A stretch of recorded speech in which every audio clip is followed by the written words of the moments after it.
Welcome to Movie Stories. Today's story is a British psychological thriller film from 2009 called Exam. Spoilers ahead. Watch out and take care. 8 candidates are getting ready for a hiring assessment exam. They are nervous. Some of them touch up their appearance to calm their nerves. The group enter a dimly lit room with individual desks. Each desk has a paper printed with the word candidate and a number from 1 to 8. The room also has cameras to monitor candidates as they take the test. After all 8 of them are seated, a guard with a gun enters the room.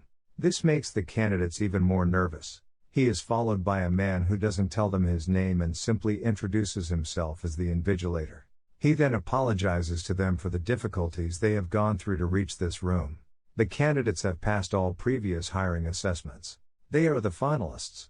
If they pass this last test, they will be getting the job of their dreams. The invigilator announces that no federal law applies inside the exam room and the candidates must only follow the rules of the exam. They are not allowed to communicate with the guard or the invigilator. They will be disqualified if they ruin the paper intentionally or accidentally, or if they walk out of the room for any reason. The candidate will have 80 minutes to complete the test. There is only one question that they need to answer. The invigilator then asks them if they have any questions. When no one asks anything, he wishes them luck, starts the timer, and walks out. The candidates flip around their exam papers and find that they are completely blank. They look at each other in confusion. As time passes and can't understand what is going on, they get more nervous. One of the candidates starts writing on her paper why she thinks she is the best fit for the job. The camera in the room zooms into her paper. The guard is told to throw her out because she ruined her paper. She begs for a second chance as the guard removes her. A little later, another candidate, whose number is 5, realizes that the rule says they cannot talk to the invigilator and the guard, which means they can talk to each other. He tells the others the same thing, making them realize that they must work together. They must first find out the question before they try to find the answer. The group discusses several ways they can pass the test, but all of them are just as confused. Throughout this, candidate number 1 doesn't speak at all. One of the candidates tries to introduce himself but number 5 suggests they give each other pet names so they wouldn't have to reveal their true identity. He goes on to name candidate number 1, deaf because he hasn't spoken yet. Then, he names the men brown, black, and white by their race, and the ladies as blonde, brunette, and dark, by their hair color. After that, White suggests they get up from their seats because there is no such rule that says they cannot. He takes a chance and gets up. To everyone's delight, the guard stays put, meaning that they can move around freely. Dark thinks that the questions are written on the paper with invisible ink or as a watermark. They all agree to test the theory but do not know how to. Dark then gets up and uses the lights in the room to see if something is written on the paper. However, nothing is visible. She still insists everyone check their own paper because the question could be in just one of them.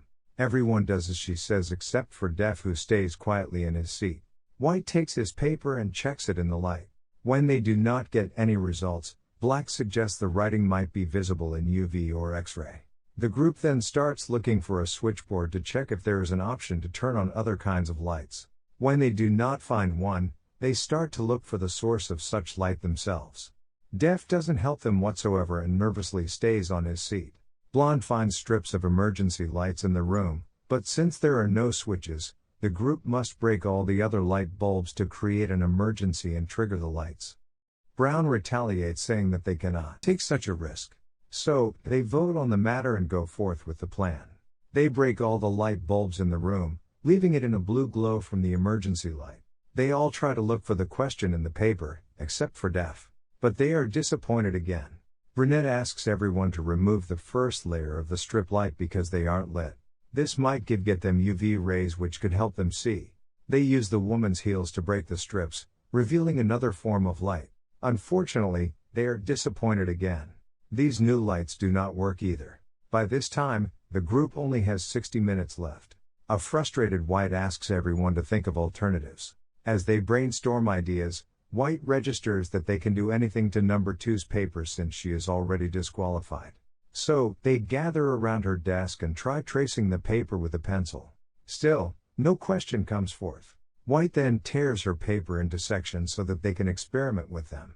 His experiment is to pee on one of the pieces of paper to see if it is liquid activated.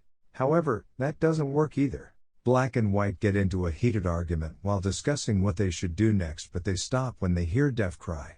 He sobs silently in his seat while the others watch him. After that, the man starts to blabber in French. He asks them if they can see something in the paper and claims that the paper reflects their image. They decide to ignore his blabbering and get back to discussing their own ideas. Everyone falls silent when Brown speaks. He proposes a theory that they are not in an exam but are in some kind of betting show. The board members of the company have placed bets on who will crack under pressure, and the sole purpose of them being there is for their entertainment. Dark thinks that the board members probably have better things to do with their time. Brown counters, saying that money is the least of their concerns. With the amount of money they have in their life, the board members probably live for the risks. Now, everyone comes forward with their own ideas. Some claim that the invigilator might be behind this, while others say it might be the CEO. This creates uncertainty. They begin to crack under pressure and insult each other. Burnett confidently says that there are no people watching them because the CEO is hands-on in the company. He has complete control of the companies. It is clear that she knows more about the company than anyone else. Brown asks her how she knows so much about the CEO. It turns out that Burnett is already working for the company in the HR department but has never seen the CEO. She had applied for a higher job, and that's how she got here. White then reveals that he was headhunted and offered the job. But the others say that they applied for it. However, one thing they have in common is that they do not know anything about the company and what it does because they were told not to ask any questions. Burnett explains that they are applying for a famous multi-million pharmaceutical company. A few years ago, when a pandemic spread among young people of the world, they were the first ones to find the cure. Currently, their yearly revenue is $20 billion, all because of their CEO. Suddenly, Black suggests that the company might have found a cure to the newest deadly disease that has been killing millions of people around the world. Dark is suddenly intrigued and asks Black more about it. This makes White suspicious, so he asks Dark if she is also infected by the virus. Dark says she isn't and dismisses the matter. To take the attention off her, she approaches the guard and pulls a lighter out of his pocket without talking to him. Then, she glances at the fire alarm. The group plans to use the lighter to trigger the sprinkler because water can potentially develop the writings on the paper. For this, Dark gets on top of a chair but she can't reach the fire alarm. White helps her by giving her a rolled piece of paper that she lights up and uses to trigger the alarm. Soon, the sprinkler system is activated but the papers stay the same. Suddenly, the guard makes his way to the group. Right then, Dark unfolds the paper in her hand and discovers that it is her own. White had betrayed her to loosen the competition. The guard drags Dark away as she calls White a bastard. Black is enraged and threatens to punch White's lights out. This makes the lights go out and the group figures they are voice activated. They ask each other to be careful with what they say when Def starts to cry again.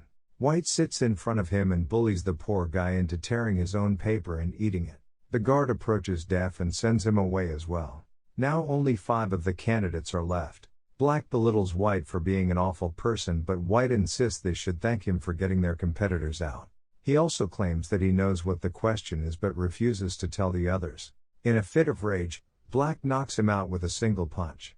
The group then ties him to a seat and covers his mouth with a tie. A little while later, White regains consciousness. Burnett removes his gag and he asks for his medication, saying that he is also infected with the virus and has to take medicine every hour for him to live. Black searches for pills in his pocket but doesn't find one. This makes the group believe that White is just making excuses so they would free him. However, White claims that one of them has taken the pill and promises to tell them what the question is if they give it back. Soon, he loses consciousness again and starts to tremble. Some of the candidates believe he is faking, but Black says that he is getting a seizure because of the virus. They start looking for the pill he was talking about but cannot find it in the room. With only 15 minutes left on the timer, they check each other for the pill. Burnett suspects that Brown has taken it and is proven right when she finds the pill stuck to a chewing gum under his table.